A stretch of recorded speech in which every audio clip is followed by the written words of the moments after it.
coming back here. But we're going to go ahead and get started. Our apologies for running a little bit later than we anticipated this week.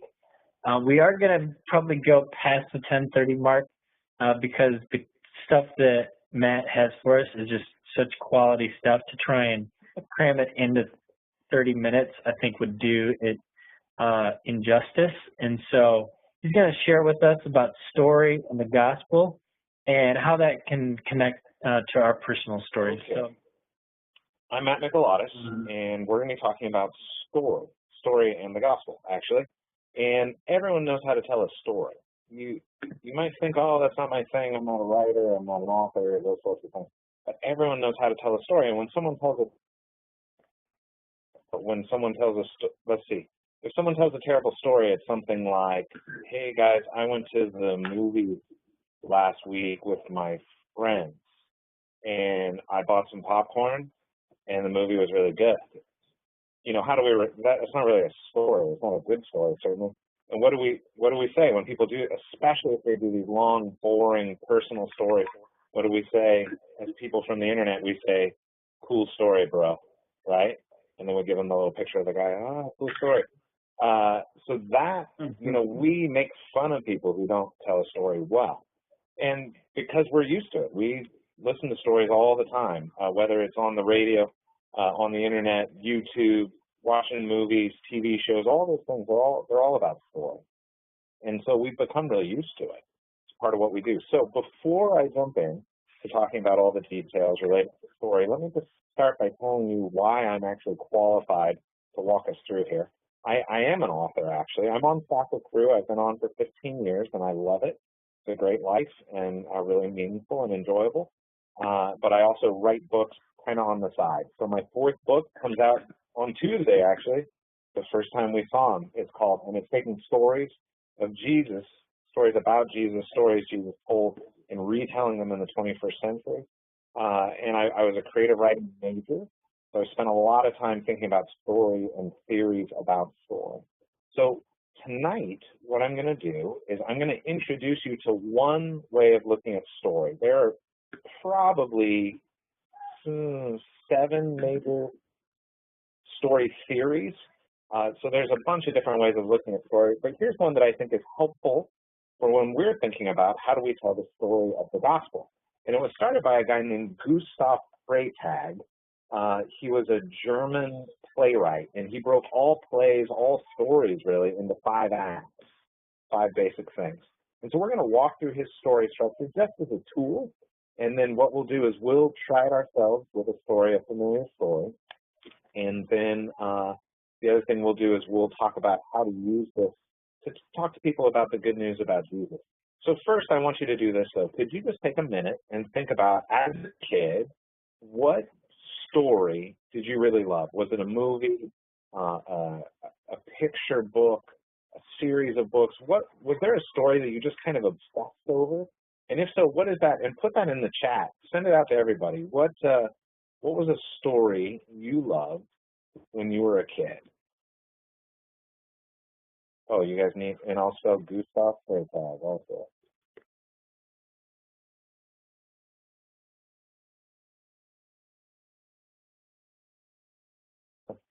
Okay, and as you're sending those in, I'll draw a little something over here for it.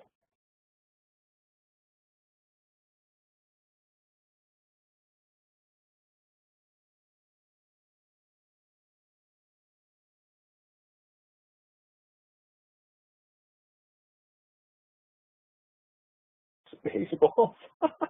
Yeah, Power Rangers totally counts.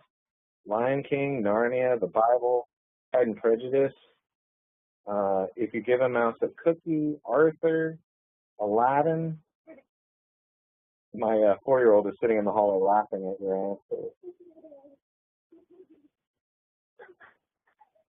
War and Peace.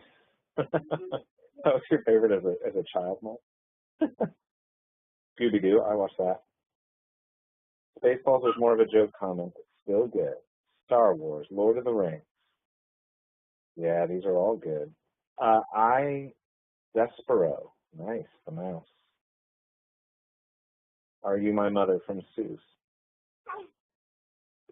all good stuff. The Batman comics, yes. Good Night Moon, Good Night Room, Good Night Spoon, Good Night Mush. I remember that. Okay. All these stories, part of what we love about them is, something about it speaks to us, something about the story. Now, all stories usually, almost all stories, have some sort of conflict. So some people would say story is about conflict. But a really famous author, Ursula K. Le Guin is her name, says this, and this is very important as we start looking at story in the gospel. She says story is not about conflict. Conflict is something that happens in story. What story is about is transformation, the changes that happen by story's end.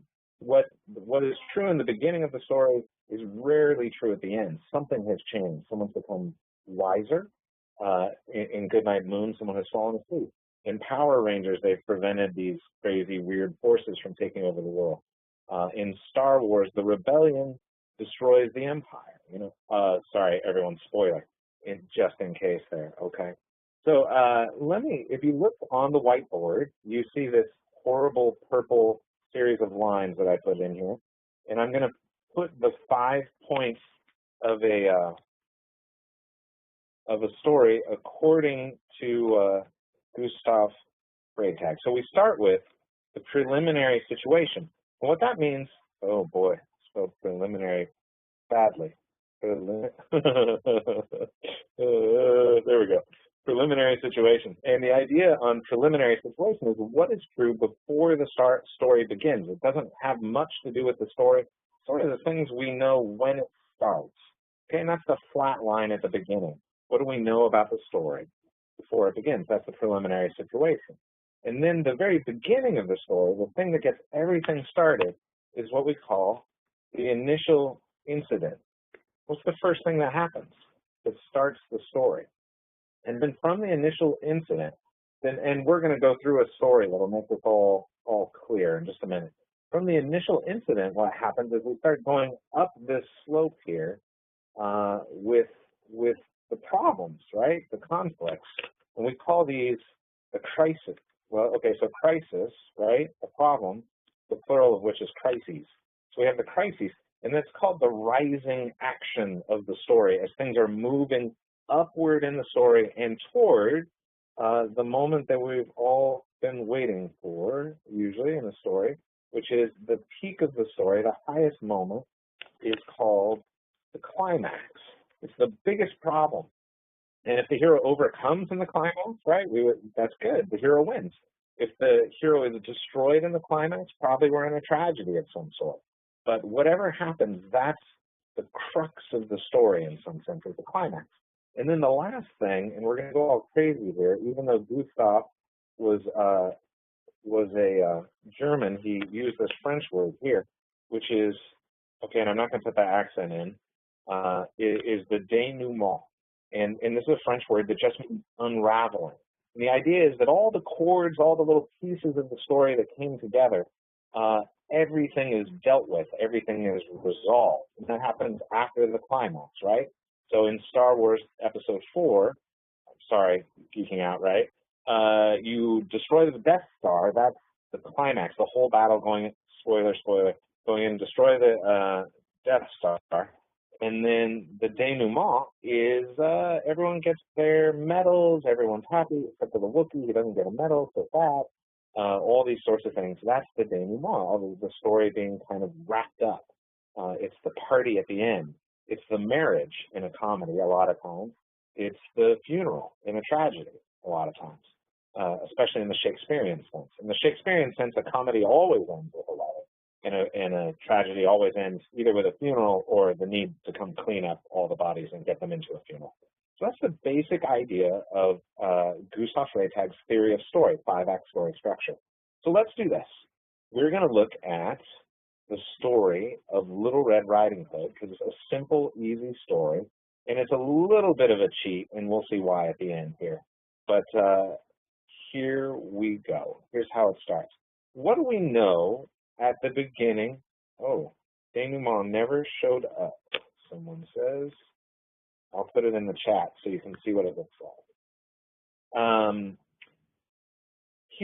the deal. We're going to look at Little Red Riding Hood. Everyone knows this story, I assume, the story of Little Red Riding Hood. If you don't know the story, throw it in the chat, but so I know that. But I think we all know the story, right? So what's the preliminary situation in Little Red Riding Hood? What do we know before the story even starts? There's a little girl. She lives in the woods or near the woods with her mother. Her grandmother's sick. These are all things that you take them by themselves, and if you just told the story like that, you'd get cool story, bro, right? Oh, man, I knew this girl who lived in the woods, and her grandma was sick. Lame. It's not much of a story. So that's what we know so far. Now, there's lots of weird things already, and we can talk some about that. And any one of those things could launch a story. But some of the weird things would be, where's her dad? Never mentioned. Why is her nickname Red Riding Hood? Terrible name. She's called that because she wears, it would be like calling someone Red Hoodie today. Apparently she didn't have a name. We see some terrible parenting in this story, which is relatively common in fairy tales. But what's the initial incident? The initial incident is, Mom comes to Little Red Riding Hood and says, Grandma is sick. I want you to take her some food. So go through the forest, but whatever you do, don't stop and talk to any wolves, because wolves eat children. Well, she may not have said that part. Terrible mothering, right? Hey, honey, go into the woods. Don't stop for any wolves. That's the beginning. That's the initial incident. That starts the story. Everything that happens after this, all the crises, the climax, everything all comes out of this moment. So the crises begin. Now, what is the first crisis? Little Red's walking along, and she meets, well, who would have thought, a wolf in the middle of the woods. And the wolf says, Little Red, I think you should go through the woods and pick some flowers for your grandma, after he finds out what she's doing, which is weird by itself. Why doesn't he just eat her there? I don't know. It's a strange part of the story. But she has a decision to make. That's what makes it a crisis. Does she stop and talk to the wolf? Well, she decides she does. It was a poor choice. Then should she go into the woods and go pick flowers instead of going straight to Grandma like she was warned? Yeah, she decides she will. And what happens? The wolf runs along, gets to Grandma's house, and depending on the version of the story you read, either eats Grandma or ties her up or something. And weird wolf, right, dresses up like Grandma and puts himself under the covers. So Little Red comes along, and we're moving toward the climax now, the height of the story, when Little Red is looking at Grandma and says, my, Grandma, what big eyes you have. And he says, the better to see you with, my dear. And she says, what big nose you have, the better to smell you with, my dear. However it all goes. My Grandma, what big teeth you have, the better to eat you with, my dear. And here's the climax. Will the wolf eat the little girl? Which, of course, he does, which is terrible. That's the climax. Little Red, oh, it's terrible. Now, there's a little bit of cheating in this story. Usually the main character, who's Little Red, is going to win or lose at the end based on her own actions. But what happens here is another force kind of from outside the story, this woodcutter, enters. And we would call this, in some story structure, theory stuff, the deus ex machina, which means the god out of the machine, the one who shows up and fixes everything. And that's what happens here. The woodsman bursts in, again, depending on the version of the story, cuts open the wolf to get Red and Grandma out, kills the wolf, sends the wolf away, whatever. But that's all part of the denouement. The climax was what happens when this wolf attacks, and the denouement is what's happening at the end of the story. And this could go on from there, right? It could be Mom talking to Red, I told you not to do those things. That would all be denouement. But that's basic story structure, okay? That's how it works. So let me pause just for a second there to see if any of you have any questions related to story structure just right there. So you can send that in the chat or possibly in the Q&A, but I'm not sure how that works, if you want.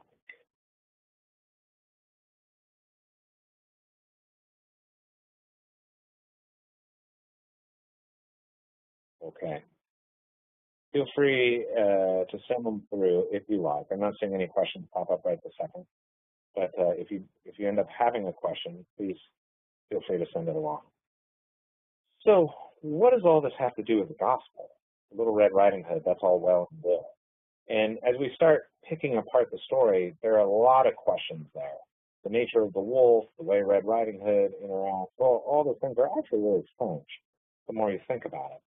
what does the gospel have to do with any of this? The gospel, by the way, a word that never appears in Scripture. The word gospel comes from Middle English. So in its original word would probably have been said something like good spiel. It is a translation, or was a translation, of the word euangelion in Greek. The word euangelion means good news, right? And the word gospel actually just means the good news or good story. It actually can mean good story, which is really fascinating. We have kept using this word in English, in modern English, even though it doesn't mean to most listeners what it used to mean in Middle English, which is good story. Like, good spiel, bro, you know? Now it just means, yeah, like if you walk up to someone and say, hey, I'd like to tell you a really awesome story, they'd be like, sure, who doesn't want to hear a good story? But if you walk up to someone and say, I'd like to tell you the gospel about Jesus Christ, they might be like, okay. But even in my experience, if you walk up to someone and say, hey, can I tell you a cool story about Jesus, they're going to be a little bit more open. And I live, by the way, in Portland, Oregon, here on the West Coast. It's very irreligious, less than 5% Christian. In fact, less than 5% of people in a Christian religion of some sort, and less than 17% would claim a religion of any kind at all, at least an organized one, which is fascinating. But are they willing to talk about story? Yeah. So here's an interesting thing about the gospel. Sometimes when we talk about gospel, we have this whole list of things it means to us, and rightfully so. There are a lot of beliefs and values that we put on that, right? God loves you and has a wonderful plan for his life. You're sinful and separated from God. Christ died for our sins so that we can be in a relationship with God. All these sorts of things. We would say that's part of the gospel. That's part of the gospel. But this is really fascinating. When you look at the book of Acts, so the Acts of the Apostles, and you look at the story of the early church and the people who were sharing the good news, the good story, with the people around them, every single instance throughout the book of Acts, it's always a story. They don't list theological statements for you to believe. What they do is, let me tell you a story about Jesus, who was God come as a man, right? Initial incident. God come as a man who went through these different things, and eventually we crucified him. And then, that's the climax actually, we crucified him. And then he rose again from the dead, and here's the result of that, the denouement. So, and sometimes, like with Stephen, he starts the story in a different place. He'll tell you all about Moses. He'll tell you all these different things. But the end part of the story is always the same. This important piece of the story about Jesus coming so that human beings can be in a relationship with God. And never in the book of Acts is it listed as a set of theological beliefs. It's told as a story. And what we're going to look at tonight is, how do we do that for ourselves? How do we tell our story? So here's the thing. I don't know how many of you came to Christ when you were kids. Maybe a lot. One of the things when we talk about telling our own stories related to Jesus, especially for people who've been around in Christian circles for a long time, what can happen is we're trying to tell a story of our conversion, right? The moment that we came to Jesus. And that's a great story. It's really important. But for those of us who came to Christ pretty young, the story is told like this: preliminary situation. I was born. I lived in this place. This is what my family looks like. That's all preliminary situation. Initial incident. I was in Sunday school. Someone said if you did bad things, you went to hell. I remember I stole a cookie once. In crisis, I didn't know what to do. Climax, I don't want to go to hell. I pray to receive Jesus. Denouement. The whole rest of my life has been the end of the story. It's just denouement, denouement all day long. That's all it is. It's the story of me after realizing stealing cookies is bad. And everyone's like, oh my gosh, what you're telling me, that's what it is to follow Jesus, is to admit that stealing cookies is bad? Like, this sounds terrible. And I've done far worse things than that. And that's what Jesus is to you? And I think even those of us telling the story feel a little weird about it. We're like, yeah, this is the story. I don't know. And for those of us who came to Christ later, even sometimes our conversion stories may be hard to share depending on what we were doing and what we're involved in and how it impacted other people's lives. And there may be moments where our own sin story ends up hijacking the story about Jesus, because people are like, what? You were a drug dealer? Like, tell me about that. What was that like? Was it like Breaking Bad? And you have to like explain all those things, and you've lost the actual story you're trying to tell. So here's what I'm going to suggest tonight.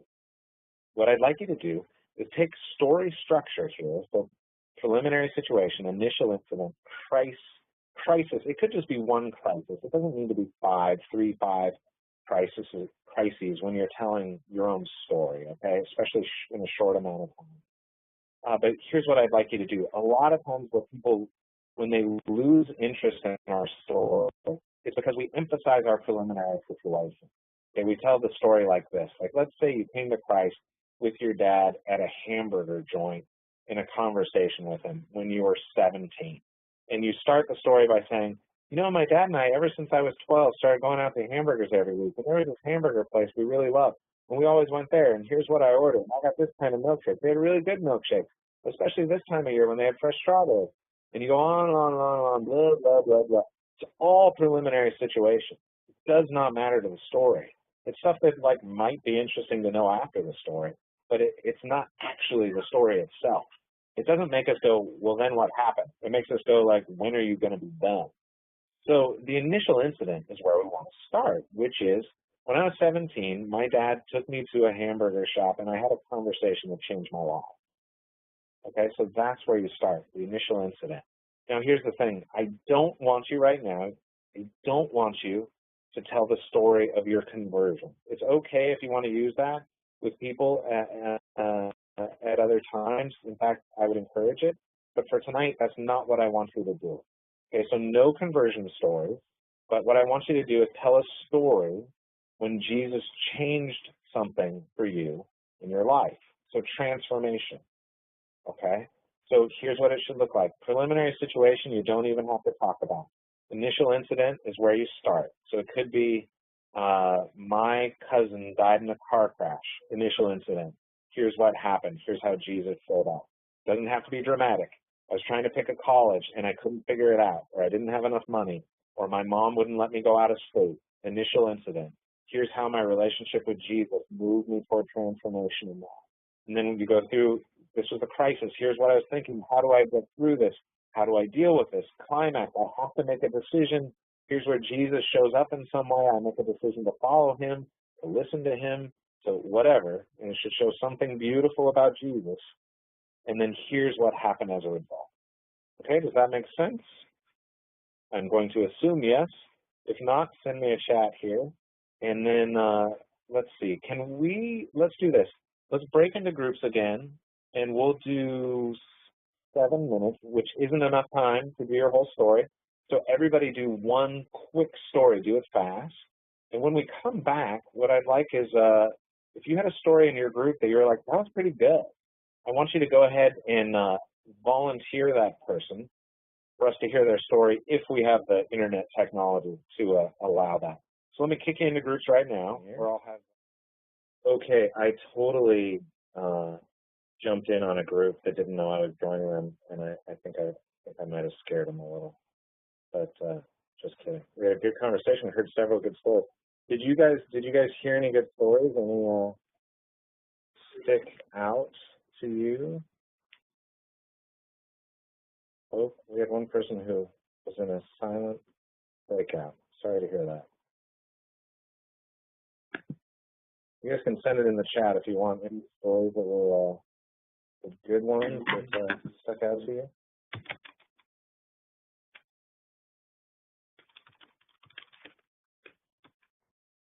Let me do this in the meantime.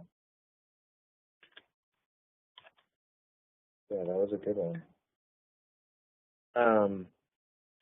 Let me tell you this in the meantime. We tell stories for a reason, okay?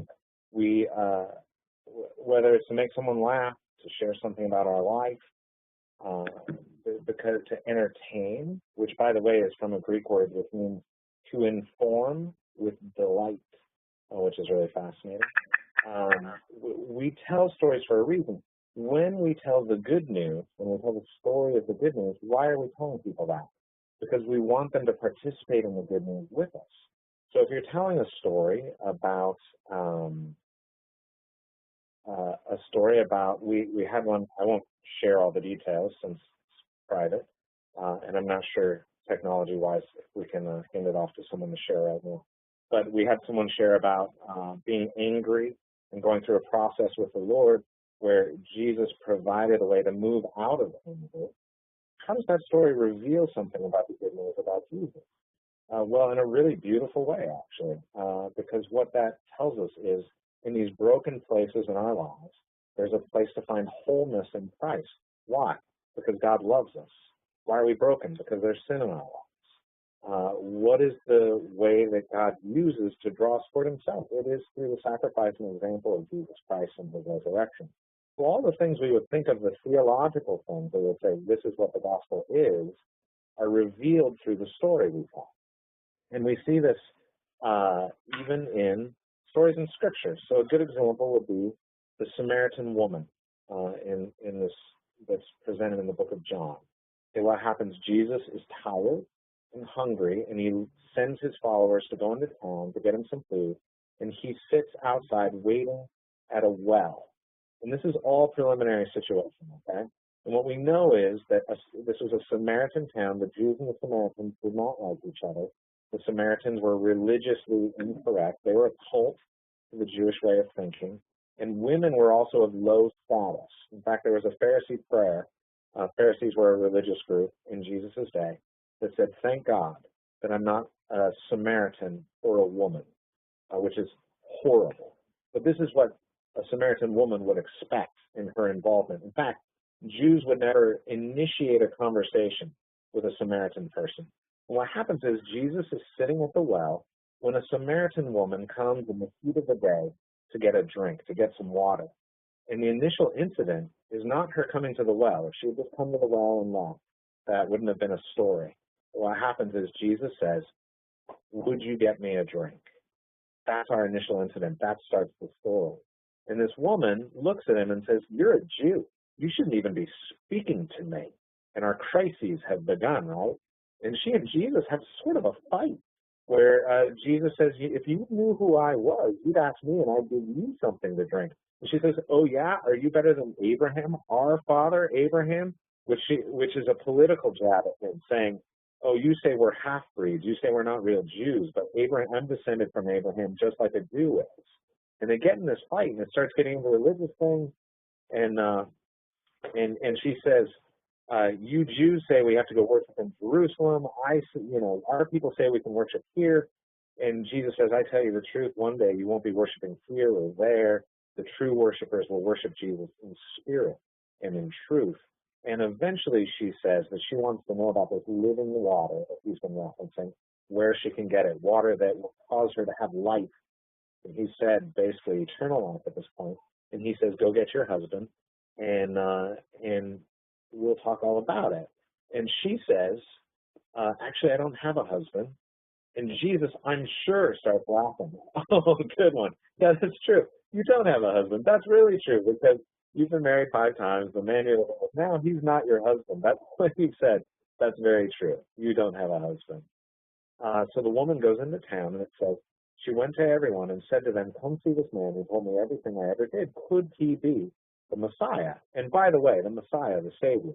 Jesus actually says to her that he is the Messiah.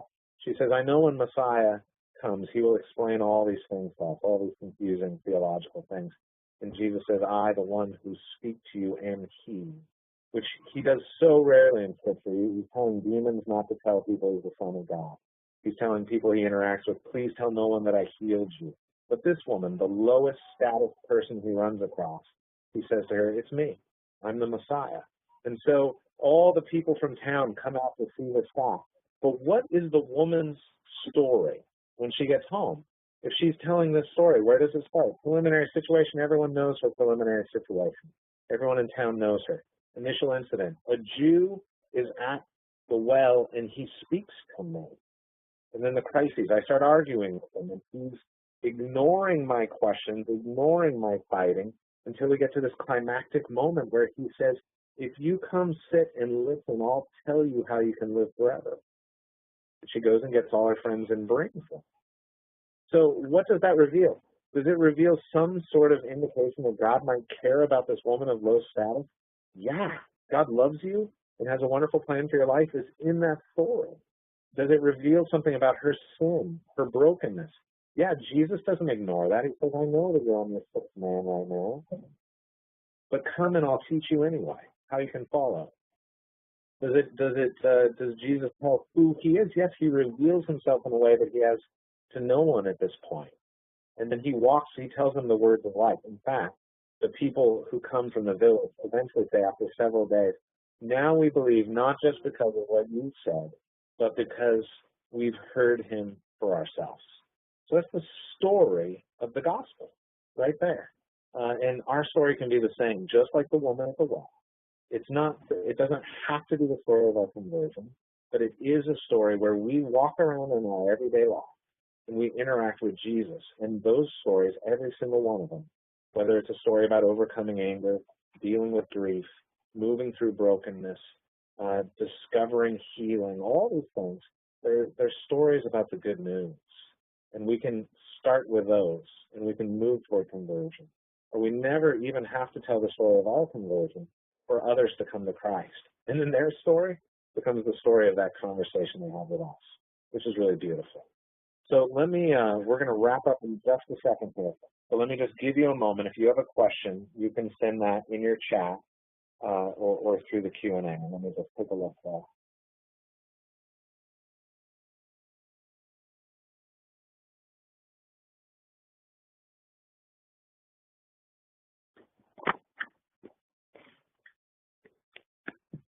You might see my children joining me here. Some of them have been listening in.